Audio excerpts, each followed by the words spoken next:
And? All right, Family Day. We're back here once Dun, again. dun, dun. Jay Peckham was back the other day, and the emails poured in. Oh, whatever. Please have Jay back again. And oh yeah, like he's. Well, you said it was fun.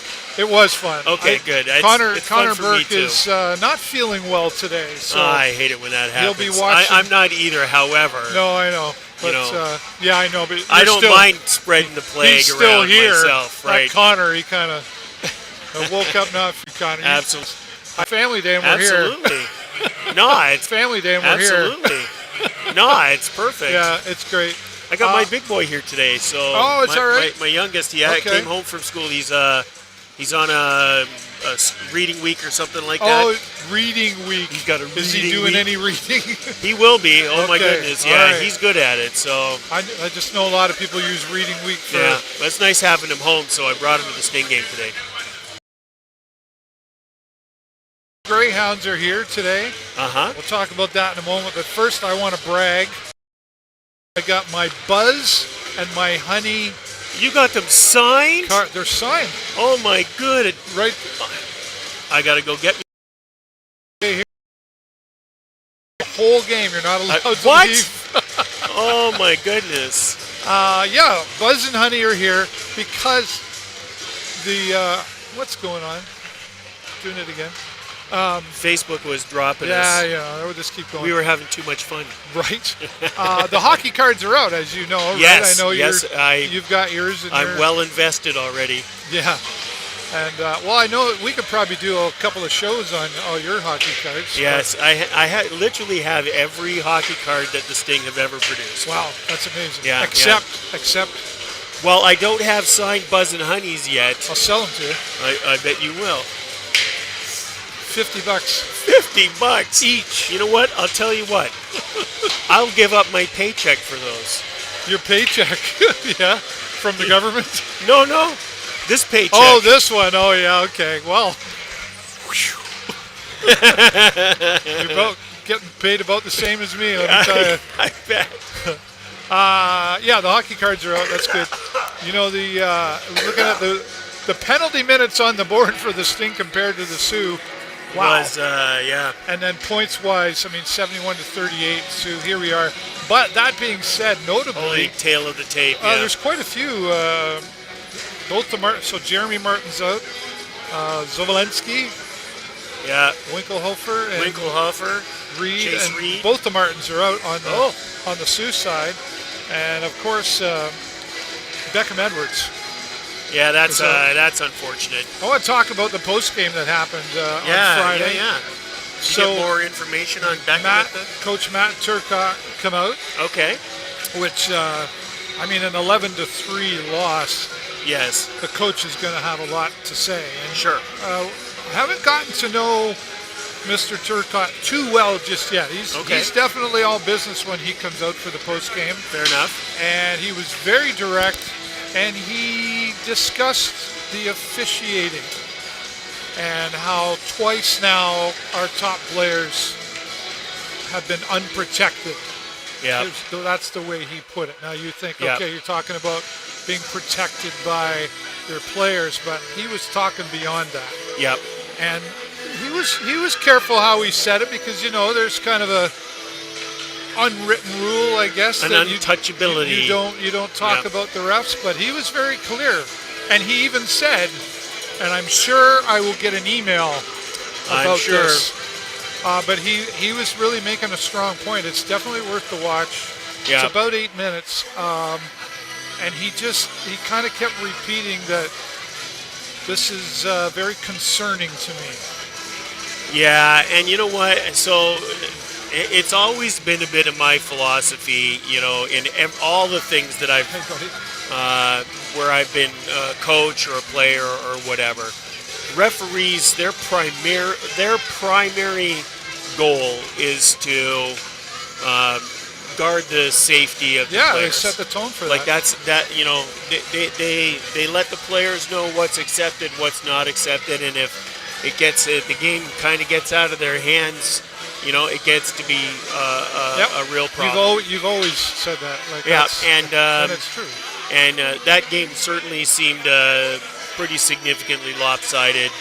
And the game before that, you referred to as well. We've had a few games, and especially when we get into an era where hunter hockey is more prevalent. That sort of little more aggressive style of hockey. It's a little more pesty. It's a little bit more. Get in their shirts, get them off kilter. That style of hockey becomes more prevalent. It's going to be the referees that are going to have to make sure that they're on top of that kind of. For sure. But then, you're breaking things. Breaking stuff. Better get that Connor guy back here. Oh, goodness. I hate it when that happens. I talk with my hands. Hey, I it happens all the time to me. Trust me, Connor's always laughing at me.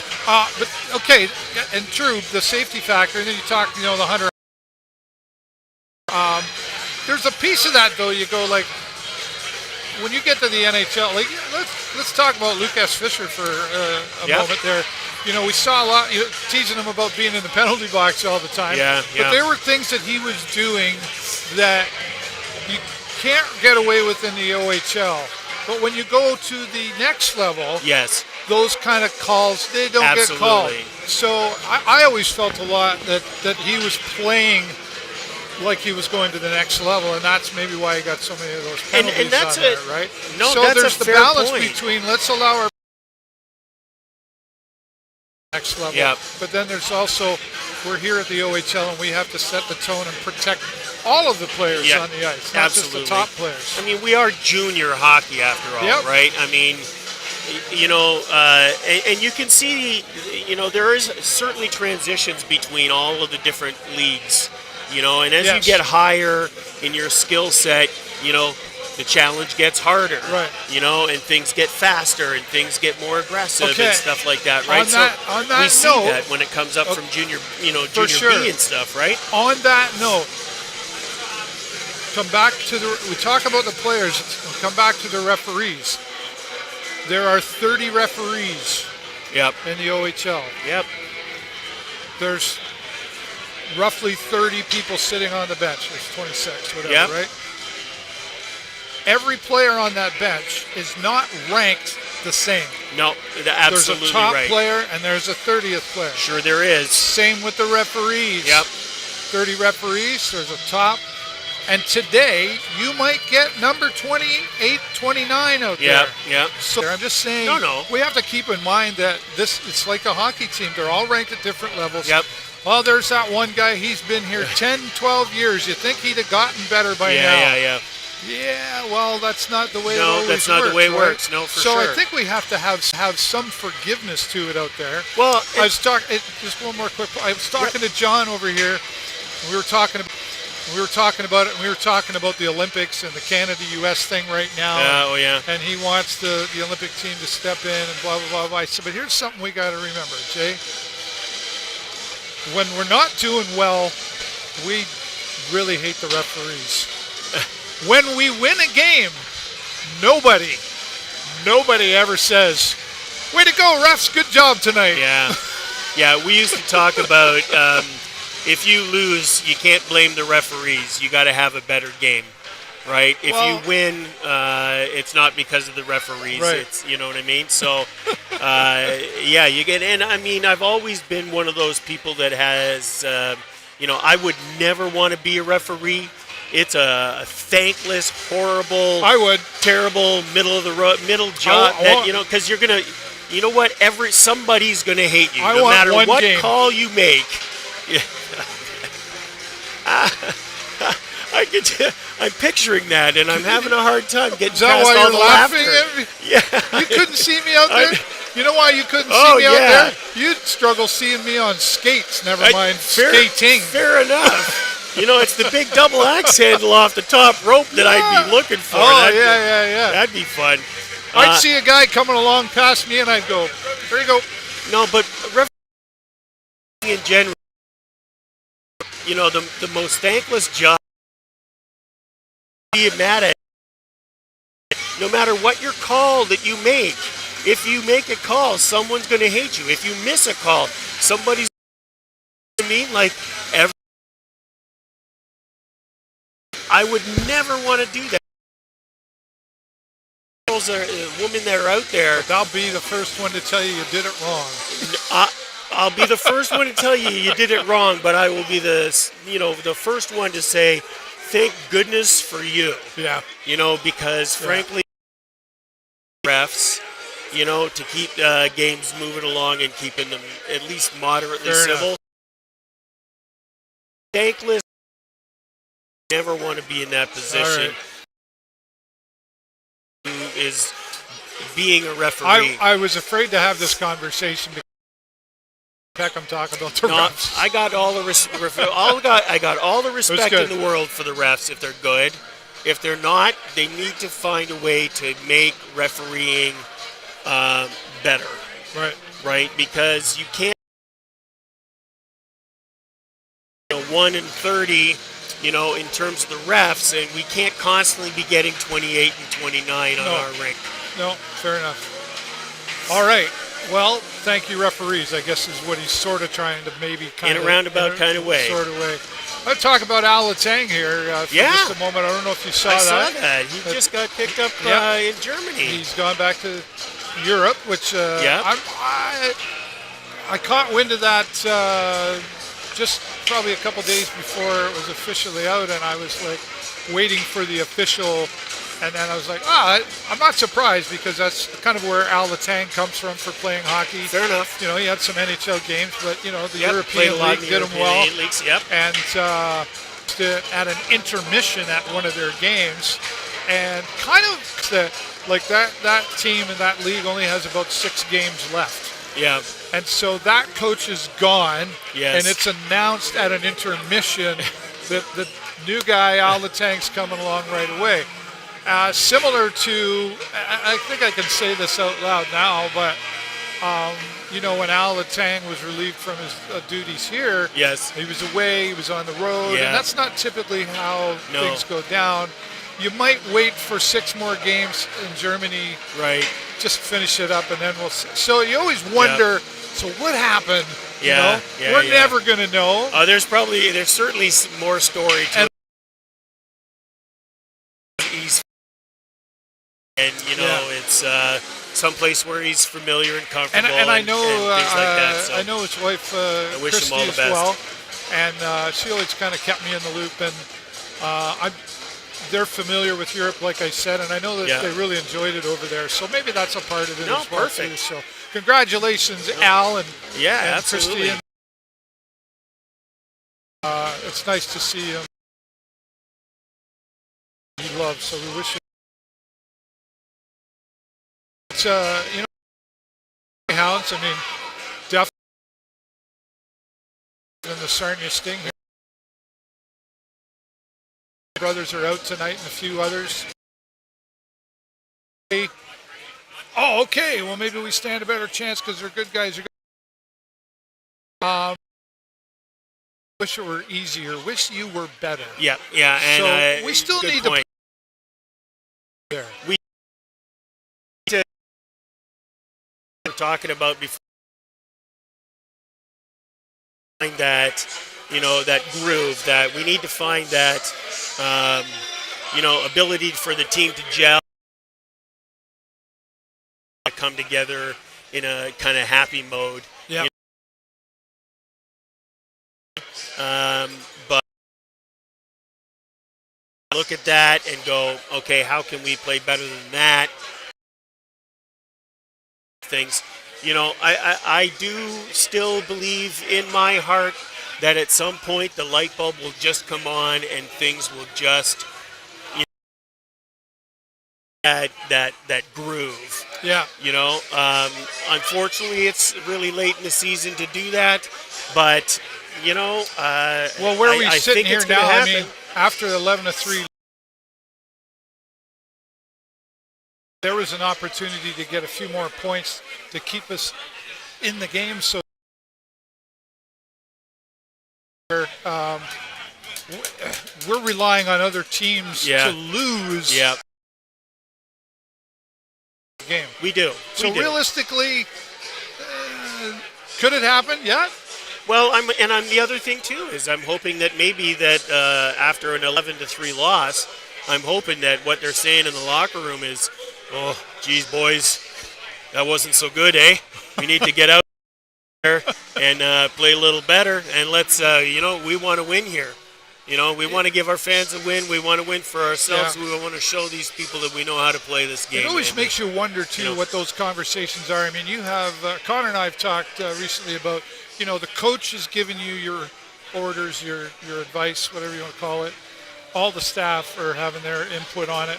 And then the players themselves are away from the coaches, away from the staff on their own time. Yeah. They're having their own conversations. Oh, sure they are. And, it doesn't feel like there is any gelling going on. It feels like, and I don't think it's lack for not wanting it. Yeah. I think it's, it's kind of like the start of your day sometimes, Jay. Like some days you have a harder time getting out of bed and you have a harder time finding your groove. Yeah, baby, I get you. And all that stuff, right? So, I mean, and again, we're coming back to there is an expectation there, but these are young fellas as well.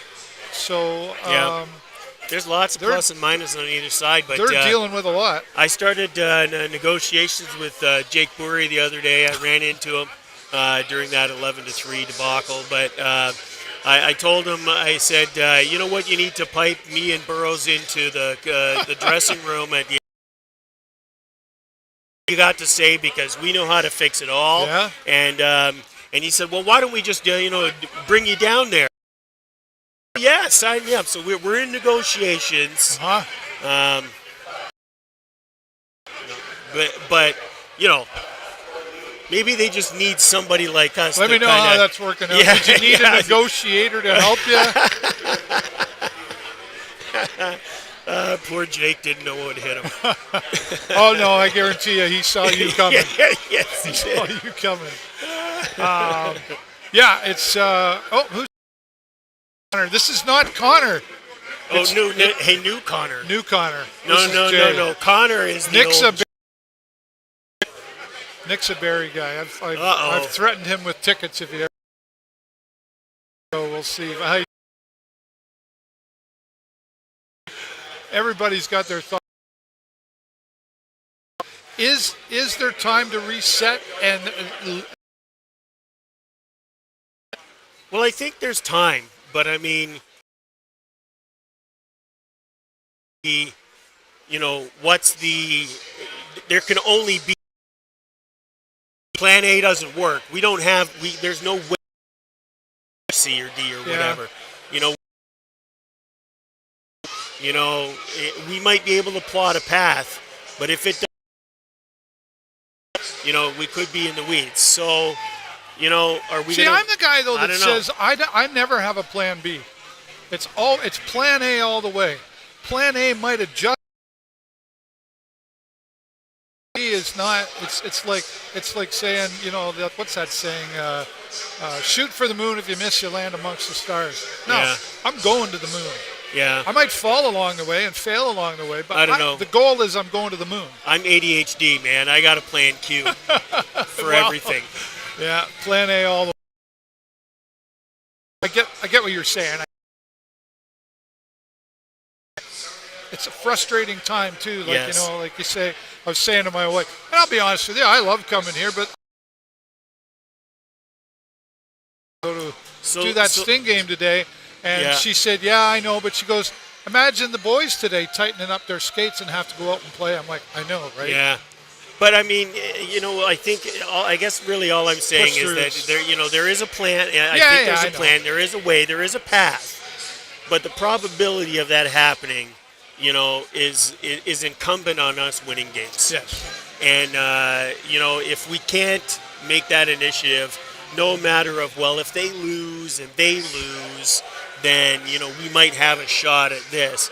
It needs to remain the same. We're here to win. We're here to win. Yeah. That's got to be the mantra. It's getting tougher all the time to 100%. accomplish that for sure. But, no, 100%. I get what you're saying. Don't get down. You know what? 11-3. I get it. But, Do you?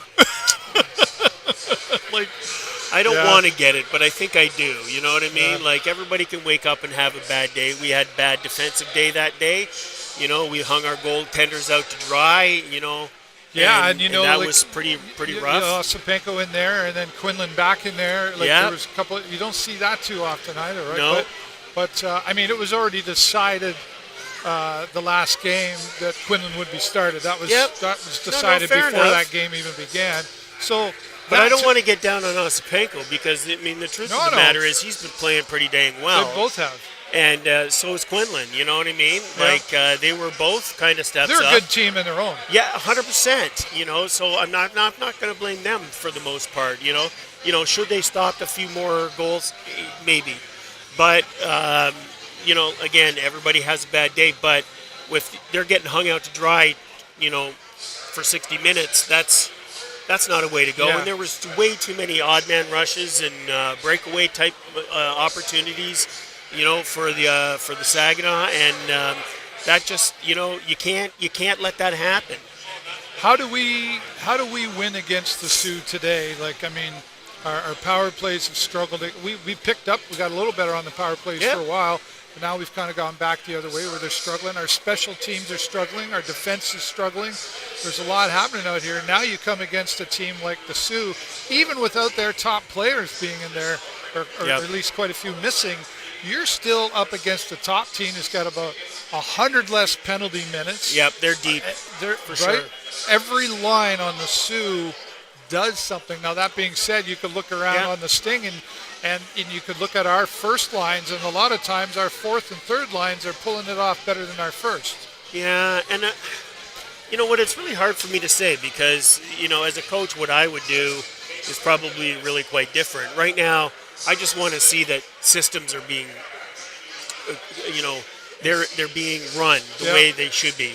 You know, I want to see, you know, more consistency. I want to see these guys sort of step up their, you know, ice vision, you know, where, you know, they can see what's about to happen. They need to be a little more predictive in their play than they have as of recently. Yeah. You know what I mean? Like, we have a couple of guys that are really quite good at that, you know, and unfortunately our top man in terms of being predictive on the ice is now out. Yeah.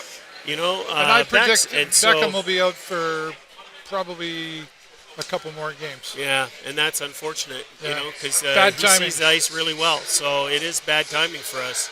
But we still, you know, you come back. But now we need, we need Alessandro Diorio to get out there, be a leader on the ice. But you look at Easton, like, you go, like, here's an opportunity for him to step up. Honestly, but it gives him the position to. Yeah. But as a rookie, he's